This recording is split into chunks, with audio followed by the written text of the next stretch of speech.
Very good evening to all of you. Welcome to today's webinar, Career Insights Registered Investment Advisor, hosted by CFA Institute and CFA Society India. So I'd like to take a moment to welcome our audience from around the world joining us remotely. I'm Rajendra Kalur, CFA. I'm on the board of CFA Society India in charge of research and advocacy, and I'll be the moderator for today's webinar. Before I introduce our speaker, I have a couple of housekeeping notes. Today's webinar is scheduled for 60 minutes, including question and answers. We'll be leaving time for question and answers after the presentation. Please feel free to submit your questions throughout the presentation. You can do so by clicking on the Q&A link at the bottom of the viewer and typing your question in the box. This webinar presentation will be available to view after the presentation concludes, and it will be available in the chat box. We value your feedback, so please complete the evaluation survey before you sign off today. Now it is my pleasure to introduce our speaker for today's webinar, Rajesh Krishnamurti. Many of you would know Rajesh Krishnamurti. He's familiar in the speaking forums as well as very familiar in the investment community. So Rajesh Krishnamurti is the non-executive vice chairman for iFAST India Holdings Private Limited, a Singapore-based entity. As the founding employee in July 2008, and after having served as the managing director of iFAST Financial India Pvt Limited for over a decade, Rajesh now oversees the strategic aspects of iFAST business in India. Rajesh has more than 20 years of work experience, 18 of which have been dedicated to the Indian financial markets, spanning treasury management, securitization, institutional sales, and private wealth management. A considerable part of his work experience deals with personal finance related advisory platforms. His previous stints have been with well-known brands such as ICICI Bank and Fidelity Fund Management. Since 2018, Rajesh has been actively involved with a broad spectrum of social impact activities and is contributed immensely in rebuilding Kerala after the devastating floods. Being an articulate speaker with a passion for training and imparting knowledge, he is naturally inclined to interact closely with mutual fund distributors and independent financial advisors, as well as investors in their areas of interest. He is a member of the Investment Advisors Examination Committee, as well as Retirement Advisors Examination Committee of NISM, and is a member of the working group constituted by SEBI for the Investment Advisor Regulations 2013. He has been featured on Forbes, writes columns for the Mint, Economic Times, and other industry publications, and is a featured speaker or panelist in many conclaves of the industry. Rajesh graduated with the Masters in Business Administration from Mahatma Gandhi University, Kerala, is a licensed international financial analyst, charter holder from the International Research Association, Massachusetts, US. He's been conferred an honorary membership as a chartered wealth manager by the American Academy of Financial Management. A pioneer leader in the Indian fintech space, he was recognized as top 50 financial services marketing professionals in 2018 and was also awarded the 100 top most influential BFSI leaders citation at the World BFSI Congress in 2018 and 2019. Rajesh enjoys music and also plays the drums and the cajon, some glimpses of which are available already on YouTube. I don't think you will have a better person to speak on the essentials for starting a career or an entrepreneurship in RIA, Registered Investment Advisory practice, than Rajesh. Rajesh, over to you for the presentation.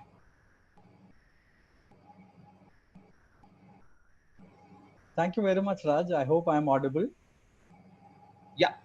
Can be a little louder, but yes, you're clear. Sure. Very kind of you for all the good words you had for me, and Pleasure, Rajesh.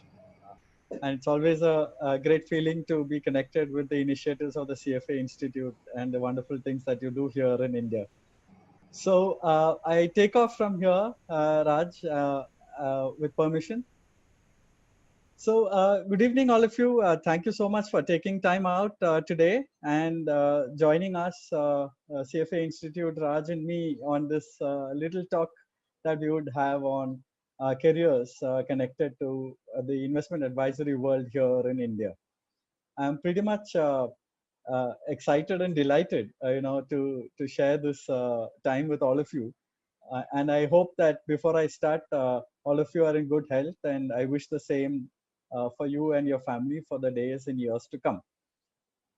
Let me delve straight into the topic and stick to time. So I've been told that it's 45 minutes, and I'm going to start my timer so that there is no more reminders needed, and we'll go ahead. So at the outset, I've tried to keep this presentation largely into two parts. I mean, the first aspect that we are trying to look at is what's the helicopter view, what's the top-down view, and there's a need for us to understand the context in which we are discussing a certain point. There's also a need for us to understand in that context what are the actions and what are the moves that we need to take, and therefore essential that our bottom up approach in terms of our actions on the ground are consistent with the view that we generate from the top. So it's a mix from an investment world point of view, a mix of top down and bottom up approach that we are going to be looking at today.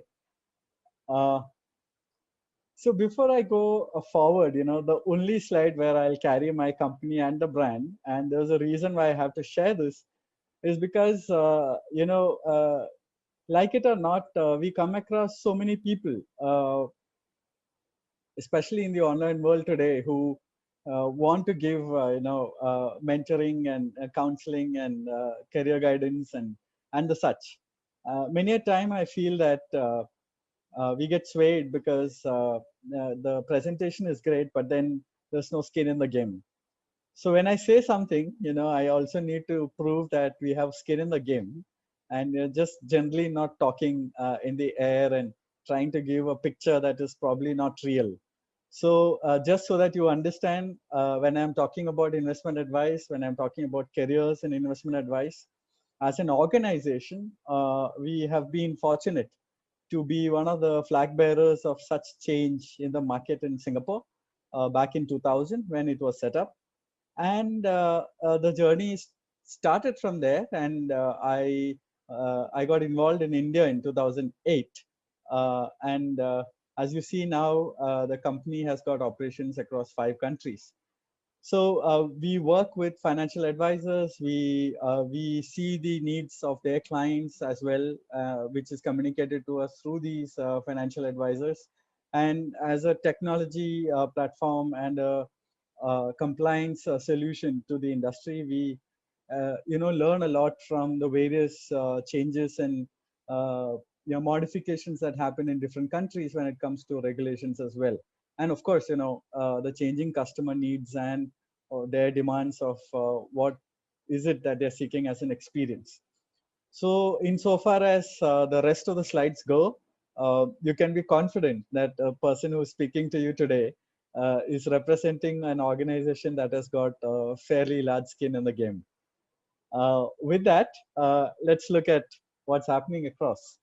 I'm sure the pandemic has been unusual for all of us. I mean, it's the first time that we are all going through a lot of things that we never experienced ever in our lifetime.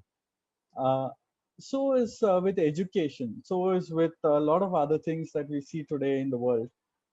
I was reading up a few educational initiatives that were taking place across the Asian continent, and I was seeing a particular word that was often being used and as a reference. I'm sure after these, I think the Institute is also planning to share the slides with all of you. So you would have these links for you to just follow through. So coming back to the conversation, I read about something like internationalization at home. I mean, when I was doing a management program back in the campus, that is in the year 97, 99. And, for us, it was globalization. That was the in thing. And now we are talking about internationalization, and that too at home. So, I mean, it's like a 180-degree turn. I mean, it's a 180-degree turn, and these are things that we haven't heard of before. I also just wanted to throw a few names across, and at least I hope you kind of get a connection here. These names that you see, Patricia, Zika, Irma, Florence, Dorian, they're all names that have, something in common.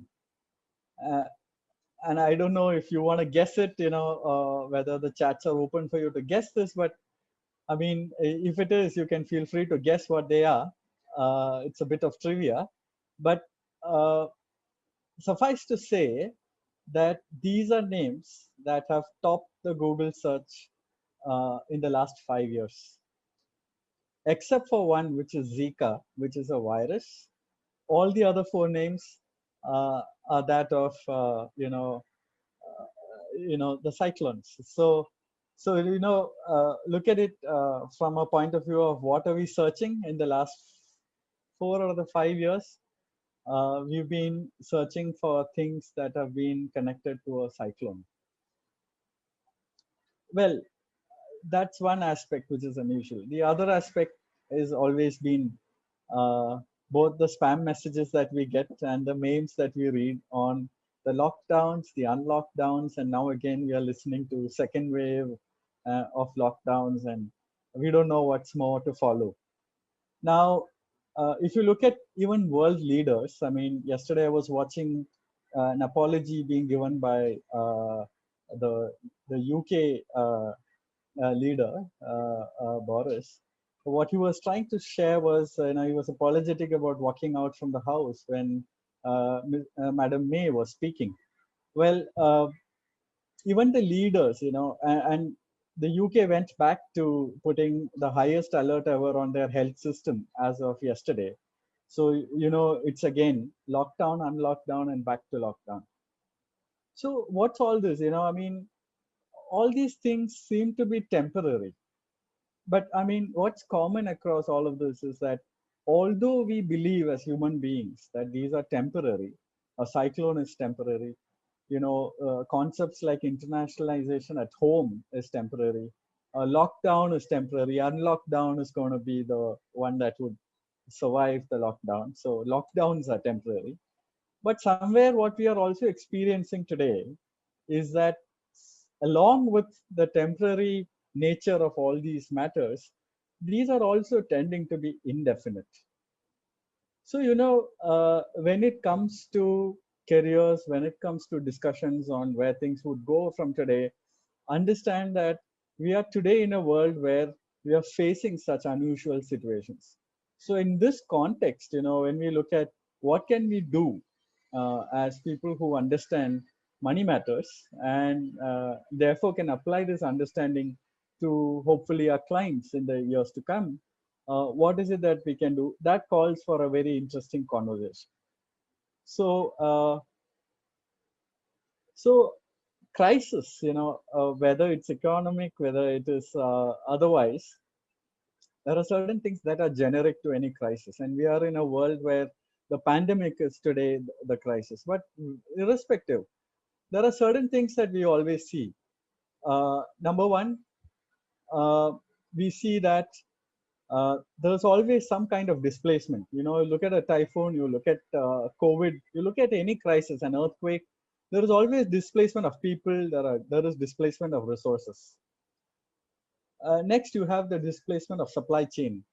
Yeah, you read that a lot, and coupled with this comes financial stress, which is not just limited to you and me in our households or in our vicinity and our neighborhood. We see it in our families, but we also see that organizations go through this, and organizations are therefore forced to take decisions which they probably wouldn't have wanted to take.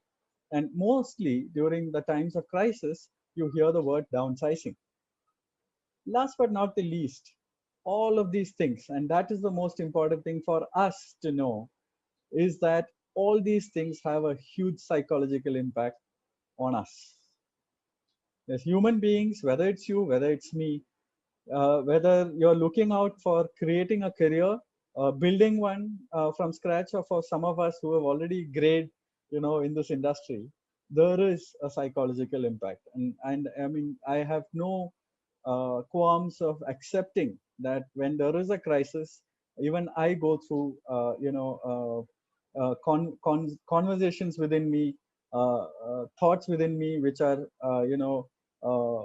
worrying, which probably force me to start looking at, okay, how do we come out of this? How do we make our friends come out of this?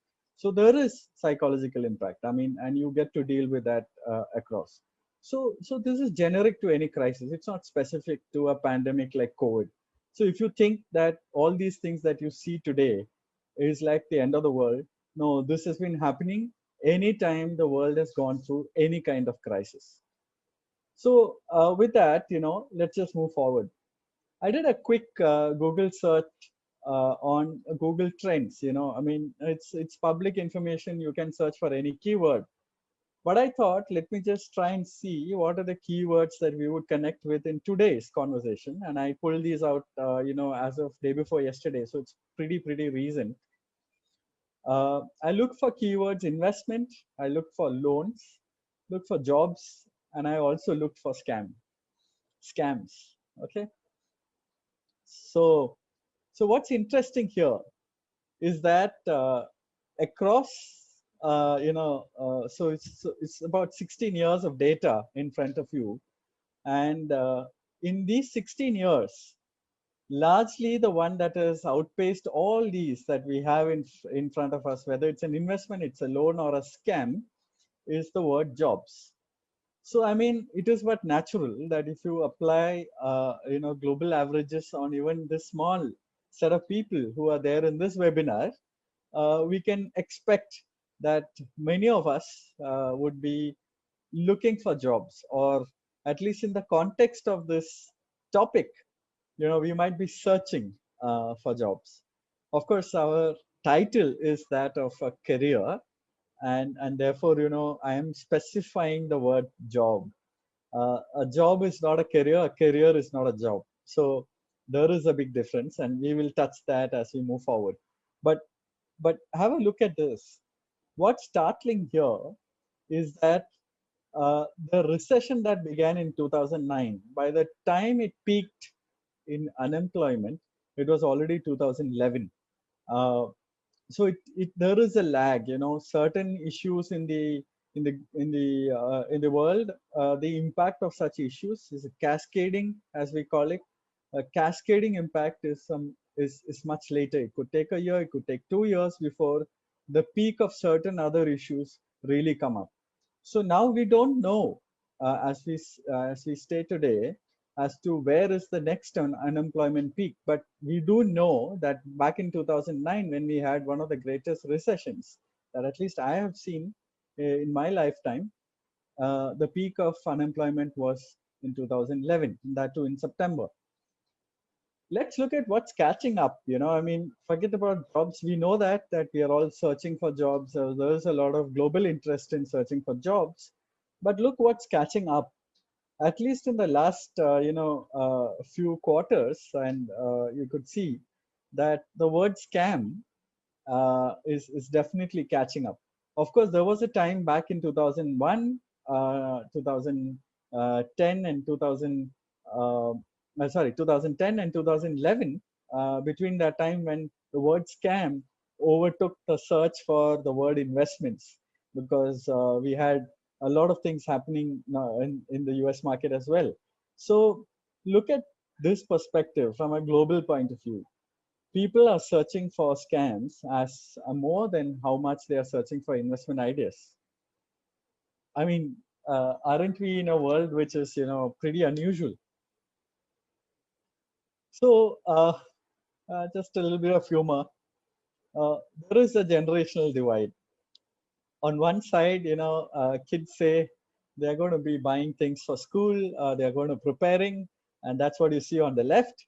And on the right, you see, people who are looking at administration, saying that, what, I'm preparing for the worst. A pepper spray, a riot jacket, and a helmet, and all of that.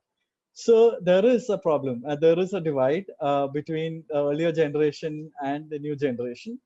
Uh, and it kind of manifests in the way in which, when you go out, you must understand that the kids are not, you might be the new generation, but when you go out, you're going to be talking to a generation which has got money. And that generation is the generation which is on the right hand side of the cartoon, talking about rat, helmet, and pepper sprays, right? So they are edgy, they are cagey, they are worried. A lot of things are happening in their mind. So how do we make sense of all of this, right?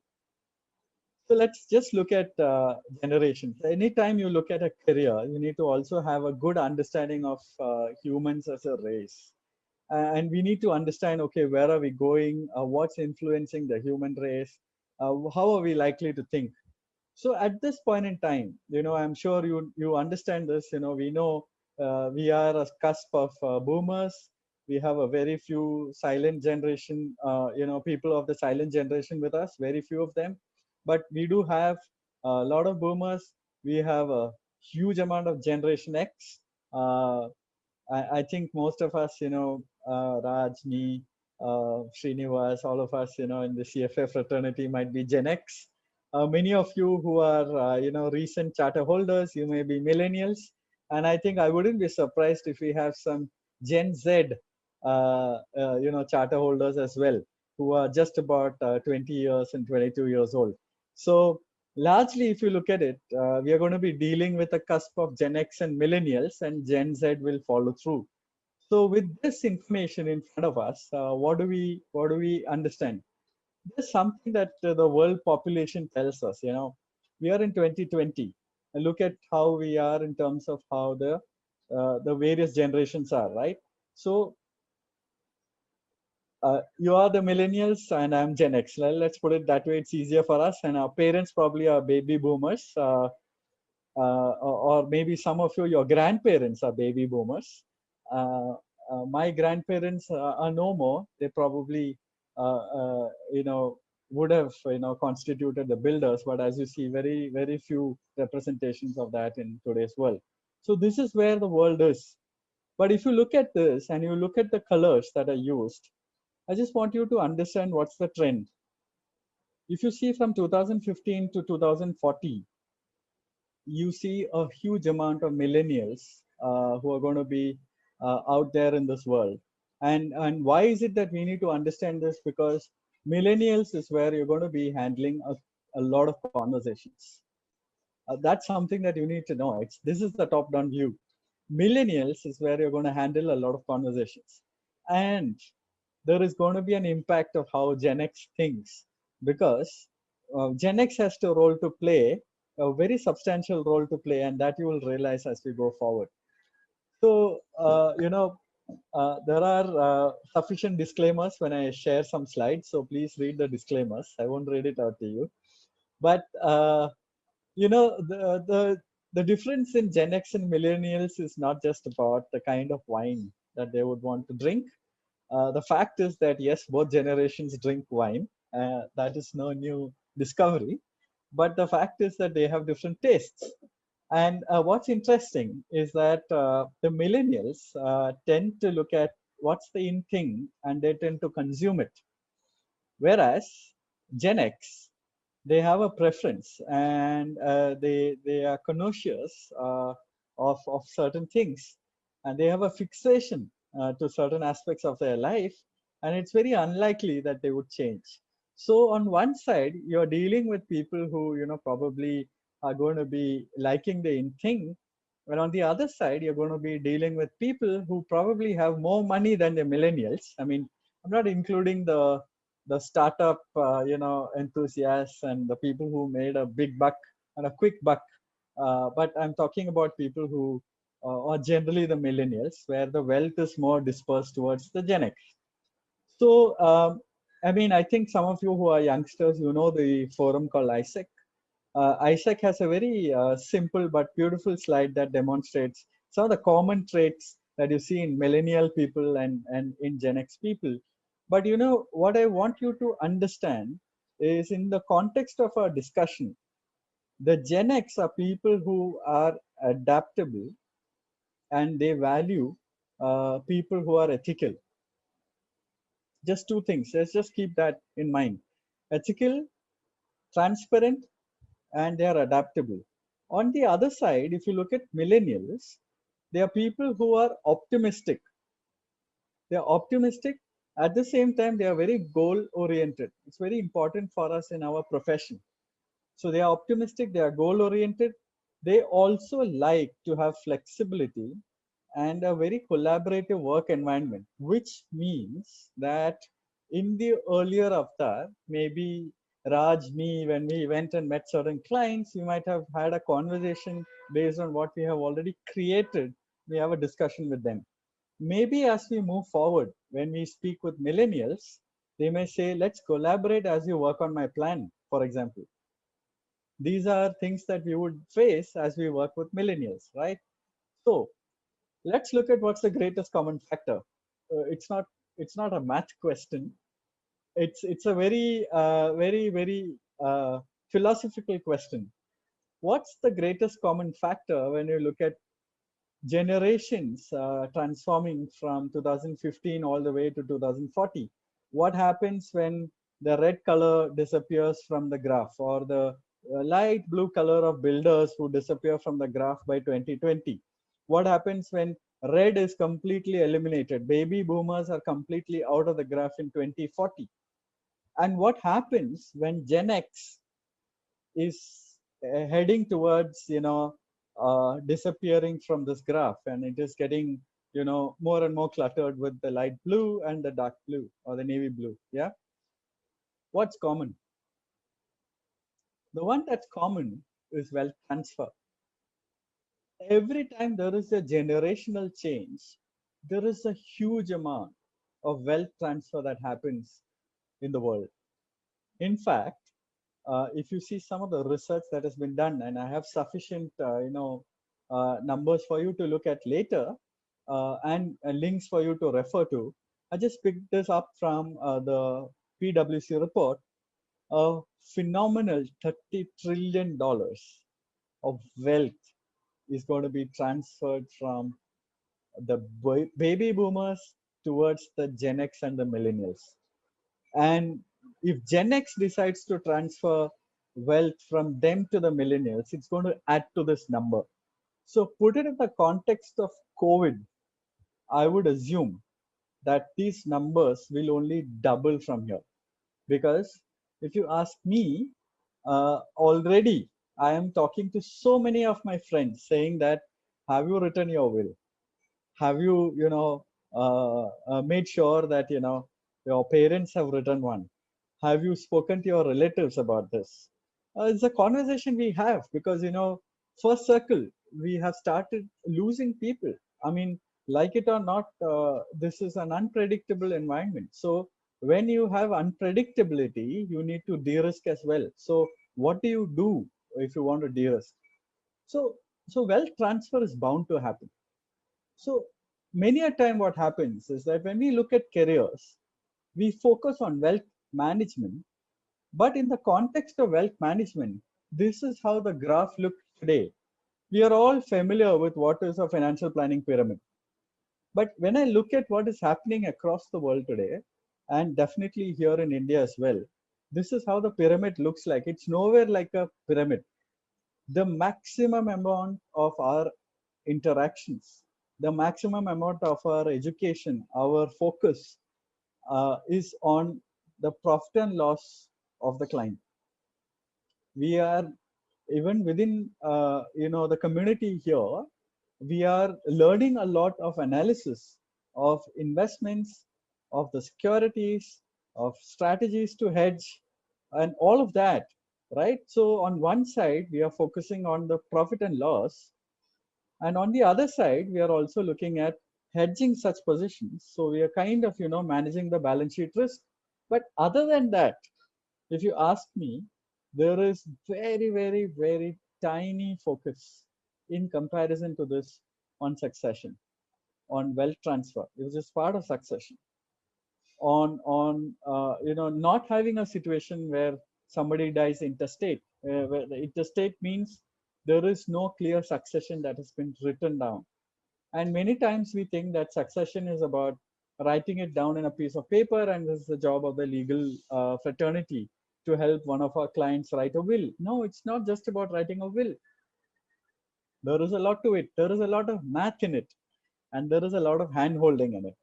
And while I have spoken about all of this, there is one thing that, uh, is the foundation for all of this. Ideally, we should be looking at risk as the foundation, the P&L and balance sheet management as the core of a lot of activities that we do. But if you look at the hierarchy, and we have learned Maslow's hierarchy, you also have, a period of self-actualization. This is like, when it's a bit like, you become a yogi, a karmic, you've been there, done that. Now you feel, you want to give away a lot of things. Even in the financial world, it's pretty much similar to the Maslow's hierarchy. So that is the pyramid, you reach a point where you start talking about, okay, I have earned over the years, I have got a fairly large net worth. Now, I may want to give it to my kith and kin, or in many cases, you also read that I just want to give it away to, well-run foundations. I want to give it away for charitable organizations, or I want to just donate it to an old age home or an orphanage. So many things on succession. It is not just about writing a will. So what we are probably underestimating are the two pieces on top and the bottom. We are probably floating in thin air with just looking at P&L and balance sheet. And that's what I'm trying to share with you. And what is risk all about? It's very simple. I try to simplify it in the easiest way I've learned from some of the best financial planners that I've met across the world. And I've dumbed it down to just 3 scenarios in life. In life, you would either live healthy and happy all through, whatever is your age and expectation of, life, So for all the 76 years that I think is the average age of an Indian male, I would live healthy and happy. That is one scenario. The second scenario, I would live for 76 years, but I may not be healthy and happy. And the third scenario is I will not live for 76 years. And that not live can happen tomorrow. It can happen anytime. It can happen on the 75th year as well. I may not live 76 years. Yeah, if I look at an average. So you just have 3 scenarios that you have to work on. And any scenario, any plan that captures these 3 potential scenarios, live healthy and happy, live, but you probably are not healthy, which means you probably may not be as happy.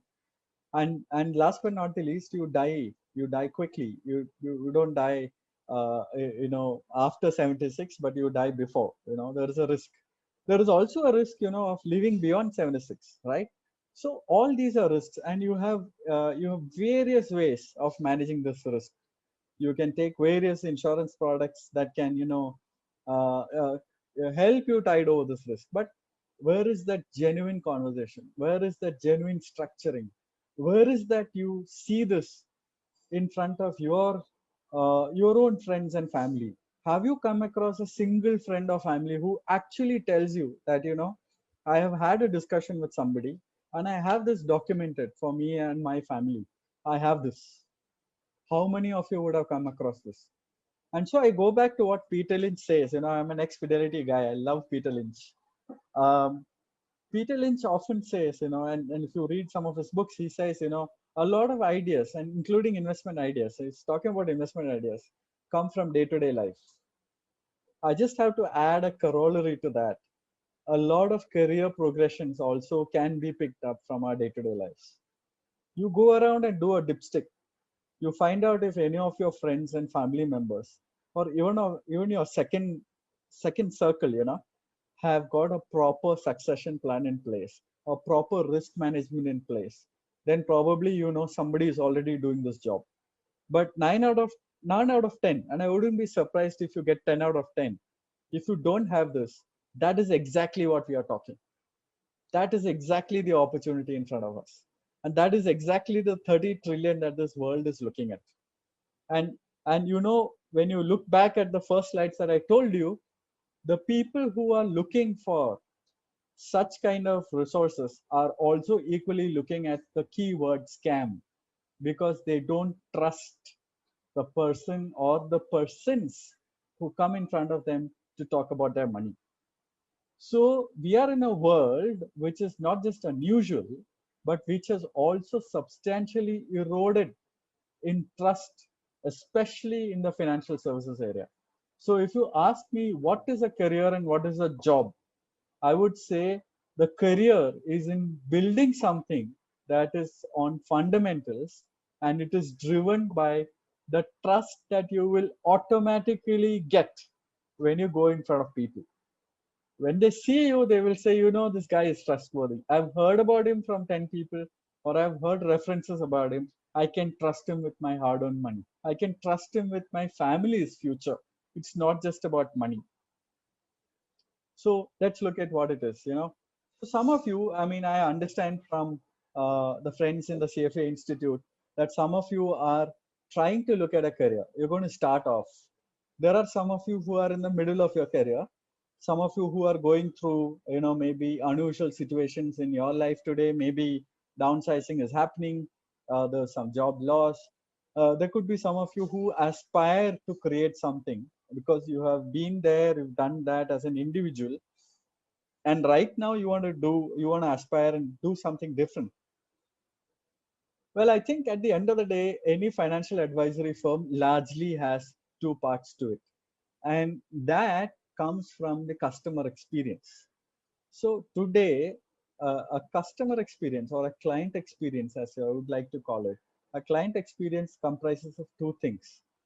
There is a front end experience, and then there is also the operational experience, the back end experience, and in combination it becomes the client's holistic experience of dealing with a financial advisor or an investment advisor. So even in a financial advisory firm, you will have two teams, and the team that is, you know, in blue boxes is the team that is in charge of the operational experience delivery to the customer. Let's think from a customer's point of view. Okay, who is going to deliver that operational experience to the customer? It's going to be the support team and the operations team, hardcore stuff that is happening in the backend. Then there is also the front end experience, that is the set of people who are going to represent the organization. It can be a practice, it can be an individual practice where you represent, say, Raj Kaloor as an investment advisor, and you are working with Raj Kaloor because he is a famous investment advisor. Or it could be Raj Kaloor and Associates, which is a firm, or it could be India's Best Financial Planners Public Limited as a company, and Raj is the MD there, and you are part of his team, and you are a relationship manager in that firm. It would be any of these scenarios. But what are you? You are either a relationship manager or a service manager, and you are facing the clients. This is a client-facing team. But a client-facing team can have more than one role, or it can be segregated roles. There can be client-facing teams that are only focused on acquiring new clients. There is nothing else that you have to do. You have to go, you have to look for new clients. You have to be not a butcher, so to say, because you just go out and go for the kill. No, you're looking for acquiring. So which means you're trying to be sowing seeds and harvesting clients. That's the acquiring team. The servicing team is keeping the client happy, because when one is searching for new and new clients, you also want the client to feel happy about it, and he also wants somebody to talk to on a regular basis. And he's not just happy talking to somebody on the backend team. You know, the backend team is not just about staying in the backend, not coming to meet the client. Even today in the COVID scenario, your front end team may not be able to meet the client. You may be part of that team, you might be doing it on video. But where I come from is that these roles are segregated. You need to be sure, if you're going to build a career, where is it that you want to go? There are different career options on this graph. Okay, everybody has to start small. You can't just be born as, you know, And this is some disconnect, probably, blame my gray hair, but it's a disconnect I have with a lot of youngsters. You are not born a director. You're not born a startup founder who can make a big buck. If you don't learn the nuances of how a business is done, how a relationship is managed, yeah, and you just come out of campus and say you have a great idea, you just got some funding by luck, and you say you've arrived in life. I think the life experiences suffer a lot in future, and also you see a lot of the startups failing because of that. Nothing against people who have made it big, at the early stage of their career, but where I come from is that in the investment advisory stroke financial advisory industry, if you think that you could make a a big buck or a quick buck, or make a windfall gain just by coming out with a concept of advice, put some robotic things behind you, put some technology and all of that, and say, this is the next big idea of the world. I think, probably, uh, are mistaken. So when you look at a career, look at it this way, and this is just a suggestion. I think we learn the most when we are part of support teams. We understand what are the operational aspects of giving service. We understand what are the pain points of a customer. We understand why they come back to us for issues, what are the possible issues. And therefore, from a support team, if you go towards a servicing team, and then from the servicing team, you say, now I'm ready to be an acquiring team. And then when you are good with all of this, you say, you know what? I probably think I can set up my own firm. Maybe, maybe that's the way I would plan it if I were you today. If I were you today, a support team, a servicing team, then to the acquiring team. Now that I know all of this, I build my understanding of what it takes to run a firm, and then I set up a firm myself if I want to. Or there is no harm talking to the owners of the firm and saying, you know what, I think I can do this. And there is no harm if you just decide to stay here in one place. I see a lot of people who say, I like to be a research guy, I will stay a research analyst. No problem. There is no right or wrong about it. It's your career choice. So now let's go forward. I mean, when you do all of this, is it like, some trick up the sleeve to, make some money, or, get there and acquire a lot of clients? Actually, no, there is no chutzpah here. You actually can ride on, it's a very widely known research, big 5 personality traits, and for ease of understanding, it's called ocean. Some people call it the big 5. There are variations of this. uh, what you need to understand is that to be successful, you first need to also understand your personality. And your personality, you can, go to websites that allow you to understand your personality. So once you understand your personality, are you a closed person, are you open? It's a continuum, there is no right or wrong. Are you spontaneous in your decision making? Are you, extroverted in your interactions? Are you agreeable most of the time with people, or are you hostile? Are you, always challenging? Are you always asking questions? Are you doing, you need to be in certain roles, you need to be hostile as well, because you're questioning status quo. So being hostile is not bad, and being agreeable is not good. So it's not about good or bad. I'm just trying to say, understand your personality first. It's not about somebody telling you who you are. You can also try to use this. It's one of the world's most widely used personality traits evaluation. It's also available for free, thanks to the founders of this. So a lower high score doesn't necessarily mean anything, but a lower high score does give you certain things which you can connect. So when you look at it, I just give you a quick example, and I will run through this quickly. If you are very outgoing, warm, you seek an adventure, for example. So seeking an adventure is also about seeking something new.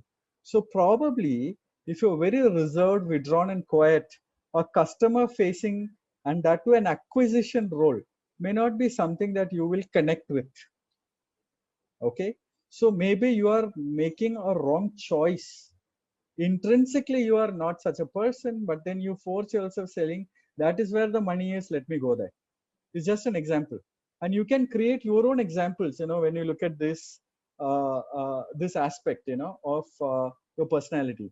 Along with personality, what is also very important is what are the skills that you have, and prior to that, what is your mental aptitude. And a lot of our aptitude comes from what we can do with our brain, part of which is fluid, and some of which is crystallized. Now, simple things, or cognitive, abilities, like what psychologists call it, or cognitive abilities are two. Fluid is what? You don't know what is coming your way, but then you figure out a way to handle it. That's fluid. Crystallized is what? You've learned it. You know how to create a cash flow. So you use that learning to apply it in the situation, and therefore you have an intelligence on that. So you develop an aptitude, and you have a skill that you acquired by learning, and together, along with the personality trait that you have, you need to understand where will you fit in. So these are some of the examples, that you get to see if you visit sites, like Metal. Metal is a world leader in cognitive tests. If you go to Metal and you look at the guides that they have, you would see these pictures that I have picked up from there. So there is no right or wrong. It's okay to be, an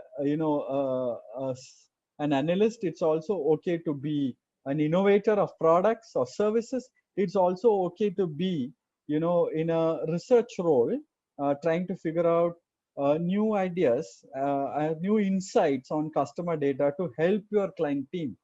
So there is a lot to do in an investment advisory firm, and a lot to do will depend on what is your personality, what are your aptitudes, and what are the skills that you have.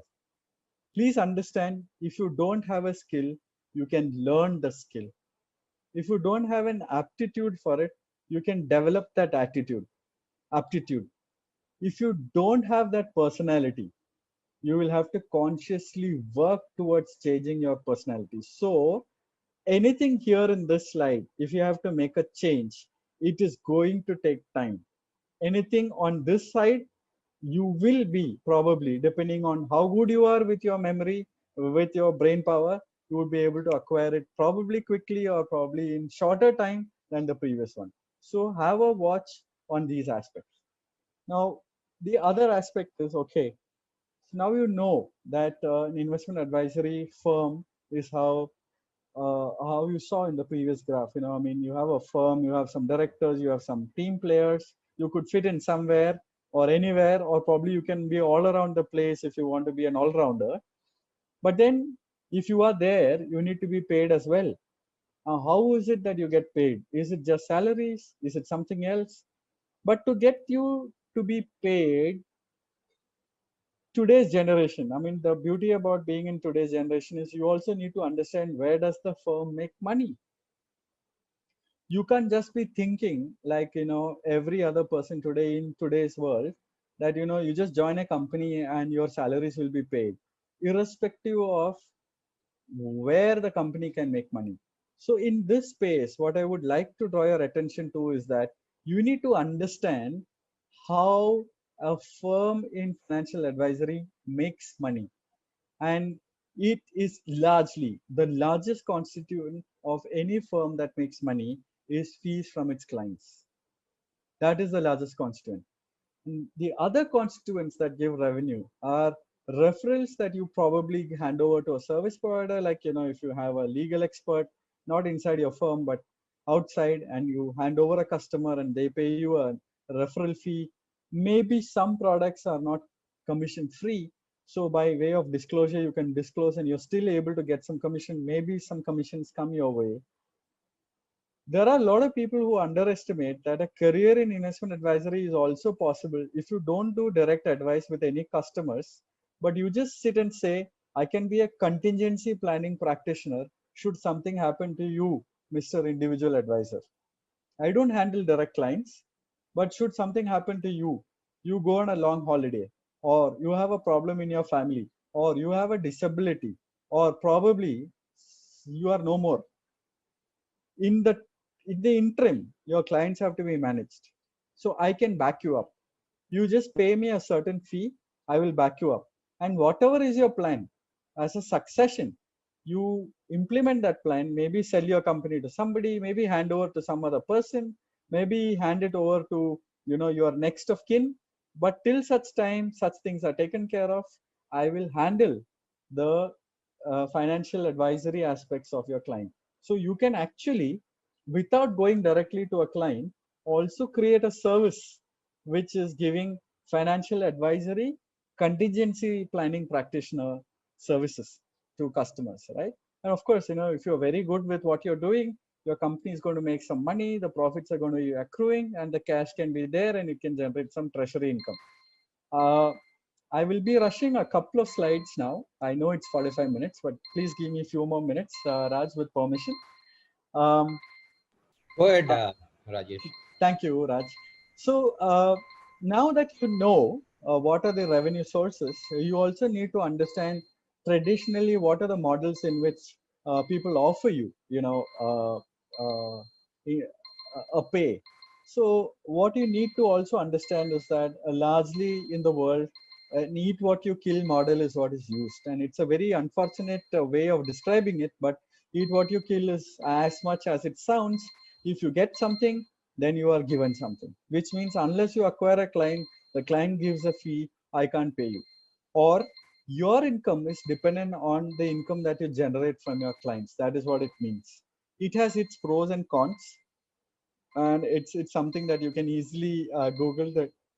I'm sorry, the debate is at large. There are also models where, you know, as you graduate in vintage within your organization, and as you perform better, you know, with vintage and with your performance, certain incentives are given out other than what is available to other employees. Now, of course, the other model is very clear. It's a salary plus bonus, and that's something that all of you are familiar with. So typically in financial advisory firms, these are ways in which you can structure remuneration. This remuneration in the middle, which is a lockstep model or a modified model of the lockstep model, will appeal to people who are slightly in the mid and the fag end of their, you know, practices or careers, where they like to implement something and create something in the long run. A lockstep is a perfect, you know, a fit there. But for those who are starting off, and for a firm that is starting off, eat what you kill may be the one that can apply. But a firm that is slightly mid-sized, it's got some capital, some free cash flow, and maybe they understand that a relationship manager may not acquire clients in the first few months. So I might have to pay a fixed salary. I may not be able to put him on a eat what you kill, because then he will not take any money home for the first few months till he acquires a client. So it's going to Rajesh, be a mix of these. Rajesh, sorry to interrupt. Can you switch off that timer? I think it's causing some disturbance. Is the Uh, timer at your end? Yeah. uh, Yeah, if you can. I just check. I'm sorry. There is some timer, I think some sound that's coming in. Oh, is it? Yeah. Yeah. Thank you, Raj. Yeah, it's gone. Thank Thank you. Um, so yeah. So thanks, Raj. Um, So this is what. So if you ask me, if this is where you're starting, what is my career path? I think, you know, I think we are 0% on that question. The real question to ask is, if I want to be part of a firm, do I fit into that firm? So you need to either, you know, so what are the choices you have? You either join a firm or you create a firm yourself, right? So it is the plan that you have for the firm, because it is the firm that is going to survive you, and your customers' financial future has to survive you. You are not the end all and be all of the world of finance for them. You're just going to be part of a larger, you know, movie that is happening, and you're just coming in a section of that movie for your customers. So this is the right question to ask. So if you ask me what is a foundation, the foundation is built on fiduciary.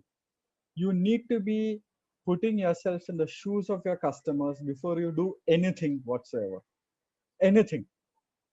And that foundation being there, you just try to put that in perspective of being completely transparent with your customer, put things out in the most simplest of ways as possible that as you can, and be patient. with the decision making or your own career progression. These are the tenets which can help you in your future as you build a career, right? So, uh, in short, I told you some of the things that you can do to assess the fitment. What can you do from here? What are the actionables that you have? You have to speak to people. You have to decide whether you want to set up a firm yourself or join an investment advisor. You need to make sure, irrespective, that you build revenues and not cap your growth. And last but not the least, do not take technology as something that can come in the way. Empower yourself and be prepared to say that technology is something that you will adopt. So look at the Indian context. What is it that is needed for you to either join an RIA or establish an RIA? Because why I tell you in this way is, in India, unfortunately, we've been tutored over the years in the financial services industry to be by ourselves. Nothing wrong. There is no problem. All of us start alone, or all of us start the financial journey as a single person. But what I'm trying to say is that while we understand that's the start of the journey, that is not supposed to be the end of the journey. The end of the journey, as I visualize, is that once you have a CFA charter, then you pass the NISM 10A 10B exam. This is what the regulation expects you to have. You need to at least have 2 years of internship or 2 years of practice before you can be a client facing person. Okay, you have to be connected to an advisory firm or an advisory practice for at least 2 years before you can face clients. So because you will be deemed as a person associated with advice. That is the rule, or that is the regulation in India.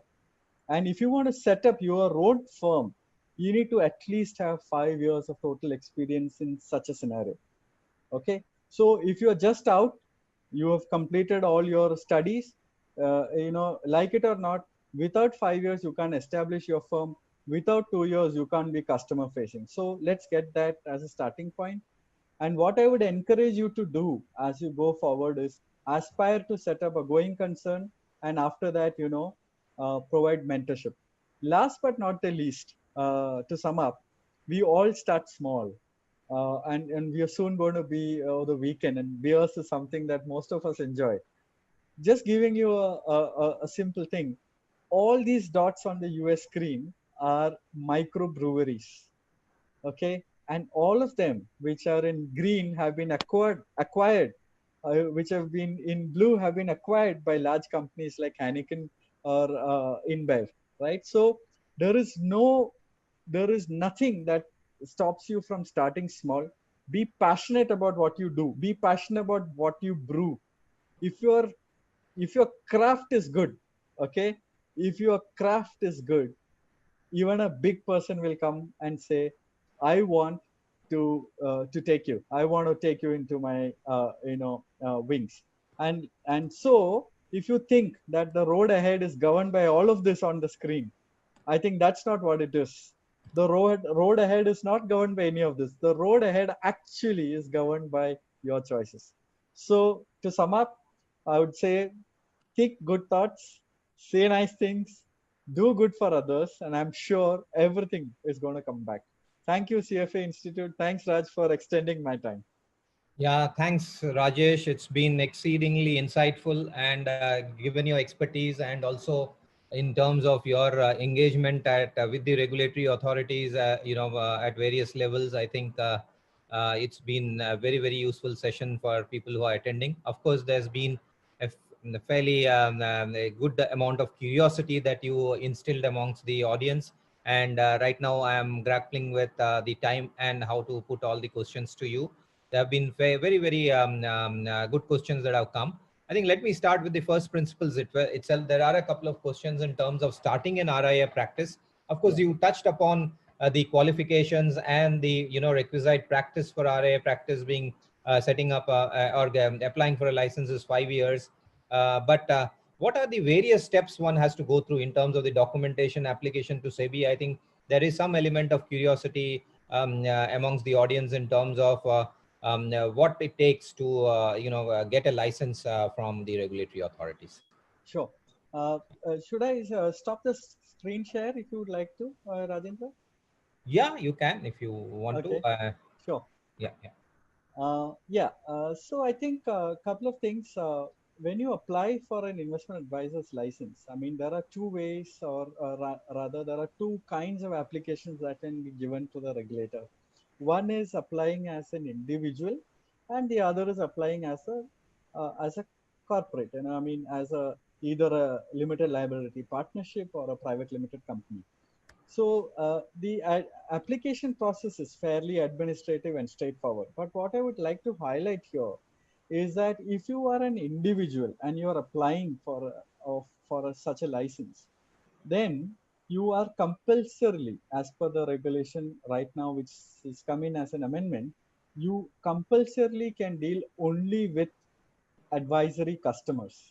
So if you end up meeting customers who probably say it's too early for me to start working on a holistic financial plan, which is where your starting point is, the customer might say, at this point in time, just help me with just an investment into tax saving, and then we will talk about all of this later. So there is a segregation that you need to do at a customer level, where whether you're onboarding customers as a not for advice, it's just a suitability based, a transaction that is happening, and on the other side you're giving holistic advice. Then the approach to take is that you need to go and file a license, which is a corporate license for RA. Yeah. And important thing is that for corporate licenses, you need to comply with the requisite net worth criteria as prescribed by the regulator. So these are some of the starting points, Raj, that I would have to share. Yeah. Yeah, thanks, Rajesh. And as well, I would suggest for those keen on setting up a practice, also go through the RIA regulations in detail from the SEBI site. It's available, and it's also downloadable. So I think that is also a good reading material that you can have to begin thinking about applying for a license. So some other questions, Rajesh, that have come about is in terms of, you suggested that there are various ways in which you can get fees. Of course, the primary mode being the the customer fees, but also you suggested some other ways, like in terms of also commissions from investment products. Yes. Is it, the general impression is for an individual RIA, Yes. it is almost impossible to make a revenue model around investment products, because that is clearly not there as part of the scope in an RIA regulation, right? Yes. But what is it? I mean, is there any kind of a leeway that is there, either for an individual RIA or a company, corporate RIA, that you would like to suggest on this? Yes. So a couple of things. I'll the easier part first, if I can start that way. For a corporate RIA, and I've tried to share my screen. These are the ways in which one can generate income in an investment advisory model. But for a corporate RIA, you are allowed to do both. You can have clients. You have to segregate the clients when you onboard them. So if they are clients who don't want to take your investment advisory service, you can very well onboard them and provide products that you think are suitable for them. Maybe products that are suitable for their risk appetite. Maybe products that are just about taking care of their immediate requirement. Like a liquidity requirement or a tax saving requirement, for example. But at the same time, when you look at the SEBI regulation, and if you watch it closely, unlike other markets in India, you don't have a common regulator for all products. So, for example, in the SEBI world, if you look at the products that are there, you have mutual funds which have got a direct plan. In some ways, you have got PMS and AIF products which probably give you a sort of a direct plan. And anyway, broking, you anyway don't get any commissions from anybody. You are charging a fee. So when it comes to charging a fee from customers, that is exactly what the regulator expects you to do. But think of a product which is regulated by SEBI, which doesn't have such a direct plan. For example, you have a bond, which is a long-term bond. There is a commission on that bond. You can actually disclose this commission to the customer and say that wherever possible, if you see, I've given you all direct products, but this one product I am forced to give it to you, but there is no option but to generate a commission. So this is an aspect when it comes to products regulated within the SEBI a world where you can, by full disclosure and no compulsion on the client to deal through you, you probably can still book a revenue of that nature. But let's look at a product which is risk based. We spoke about insurance, which is like the foundation. In insurance, if you probably end up getting a whatever minor fee on a particular product, that is outside the scope of SEBI. Of course, if you ask me, are you a true fiduciary? You're a true fiduciary when you only earn from the client.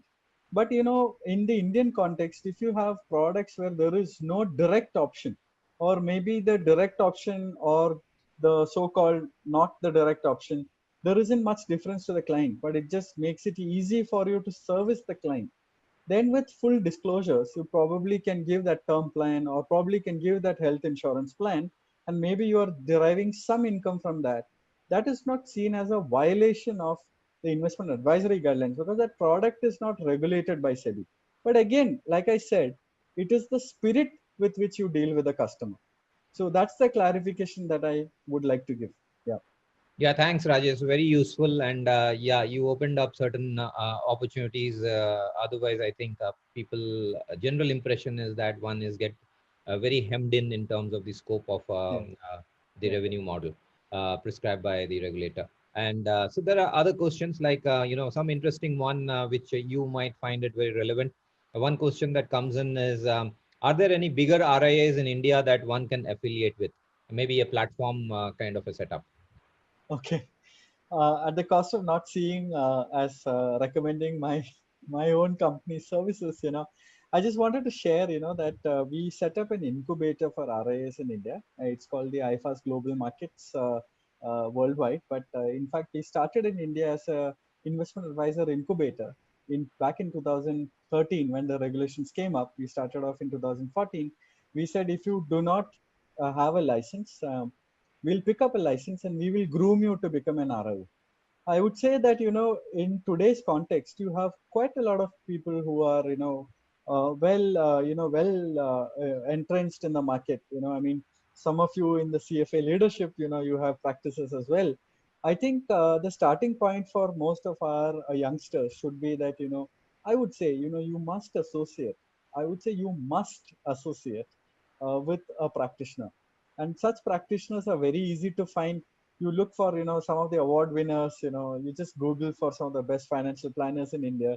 You would see a lot of names. I don't have to spell out each of them, but if you want to be incubated, then of course, for example, if you talk to somebody in iFAST India, I mean, they can tell you how you can be incubated as an investment advisor, and later when your wings, when you hatch out, from the incubator, you can fly by yourself. You can take your own license. Yeah. Yeah, and see, the other question that's come up with is in terms of, what are the other licenses that RIA can apply? Can RIA set up a PMS or a research, Analyst. Yeah. Yeah. Okay. Yeah. So if you see, these are all standalone licenses. In many ways, if you look at the regulation in India, it is the PMS license that has got, in a way, nuanced into three different regulations. If you generally have a look at it, what is the portfolio management regulation? It says that you can manage segregated portfolios for your clients. What is the AIF regulation? It pretty much says the same. It gives a little more of leeway in terms of what are the products that one can take in the AIF, and therefore, because you can run certain strategies that could also be very risky, the regulator says the minimum cutoff is 1 crore if you want to, onboard a client. And say for the PMS, they say, it has to be a 50 lakh, commitment. On the investment advisory side, if you take out the investment management aspect of these two licenses, you're pretty much doing that. You are actually advising customers on a whole lot of things, whereas you are not actually doing the money management part of it, which is being done by the PMS. So technically, if you ask me, if you have a PMS license, you probably don't have to take an investment advisory license if your intention as an organization is to be one of the best money managers. But if your intention is also to be a good practitioner or build a firm that cultivates a lot of practitioners in your umbrella, then probably you go and take up the investment advisor license. And the last part is the registered, the research analyst regulation. Research analyst regulation, I would say, is more of a product based advice. So if you see in gradation, it is the RIA regulation, the IA regulation, the PMS regulation, the AIF regulation, and the mutual fund regulation. And this is how it would go. Yeah. Yeah, some are intrigued by your, talk and emphasis on succession planning. So are there any courses that you recommend, specialist courses on succession planning? Yes, I think we have some very good courses out in the industry. I would suggest, I was just, in a matter of it's on a lighter note. Uh, there are destination weddings in Goa. And there are particular places in Goa where if you had your destination wedding, then just by virtue of being married in that common place, and if you have a property in Goa, you end up having to share equally 50-50 with the spouse. So later, if you have a problem, then be assured that the destination wedding meant you split your wealth into two. That is the rule that applies. Now, how do you come out with these nuances? How do you know that if a client who is asking for a destination wedding also has to look at 50% of his possible wealth going to the spouse? If the spouse turns out to be a rude person later, your wealth is gone, because that's the law. So how do you get to this understanding? You probably need to do some such courses. So I think you can just Google for maybe next gen financial, next gen, NEXGEN, a couple of people who've been associated, friends. And, I must acknowledge Deepak for sharing this anecdote with me about Goa. Deepak Jain, Vyas Rai, some of them, they are doing some good work on the succession planning side in India. So maybe it's worth searching, for them and connecting with them, even on LinkedIn. Yeah. Yeah, thanks, Rajesh. One last question, and that's on fintech. What is the advice you give for a young millennial, CFA charter holder setting up a fintech RIA platform? Okay. Very pertinent question, because robo advice and fintechs are largely being used and abused in the world today. I would say when you look at fintech, there are a couple of things that you have to be extremely clear. The fintech should enable you to provide the best customer experience. That is the focus.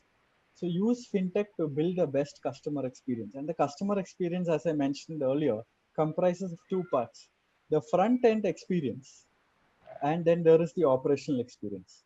You got to focus on both. Just by having a nice website which looks great, you're not going to deliver a great experience, because the customer experience is not a visually appealing thing.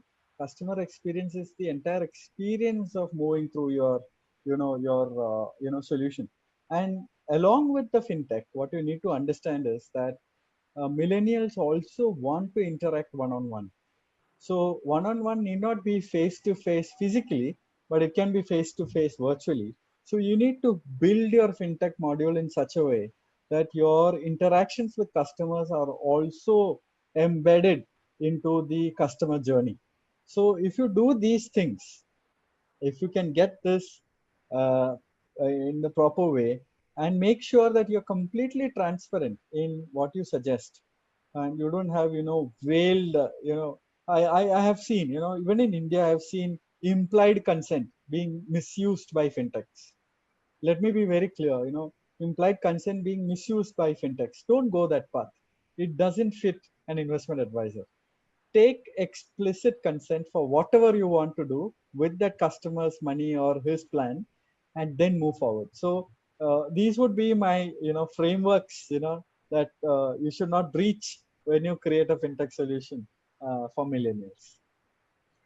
Yeah, thanks, Rajesh. That's really very useful, both the presentation and the depth and the rigor with which you answered the questions as well.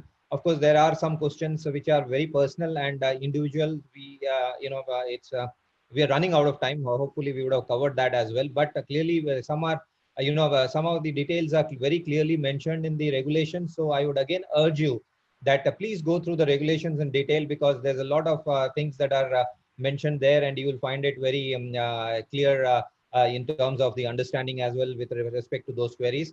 And one particular question about whether level 3 applicant can do, no, I think the regulations clearly mention you have to be a charter holder. So hope that clarifies as well. The other questions in terms of experience are very clearly elucidated in the regulations. So I'll urge you to go through the regulations once again. And it's on the SEBI site and very easy to retrieve. So, it's not difficult at all. So with this, I think we will come to a close. Thank you so much for sharing, Rajesh, once again. And thanks for your time. You really My made it pleasure. possible. And despite your busy schedule, as I understand. And as a reminder to our listeners, please do complete the evaluation survey that appeared on your screen at the end of the session.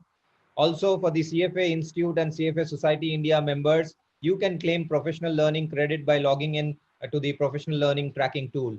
In the upcoming, don't forget to register if you haven't already registered for the upcoming webinars on November 13th and November 19th. November 13 is on the accounting standards done jointly with the International Accounting Standards Boards of UK in terms of presentation disclosure norms for merchant mergers and acquisitions. On the 19th November, we have the practitioners insight on Are You Artificial Intelligence Ready? Thanks once again. Hope to look forward to your participation in future programs.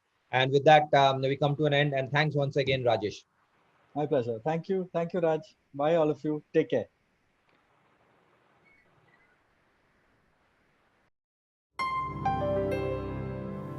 Copyright 2020. All rights reserved. This program is designed to give accurate and authoritative information in regards to the subject matter covered.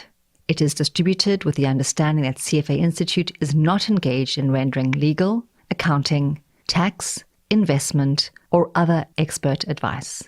If legal advice or other expert assistance is required, the services of a competent professional should be sought.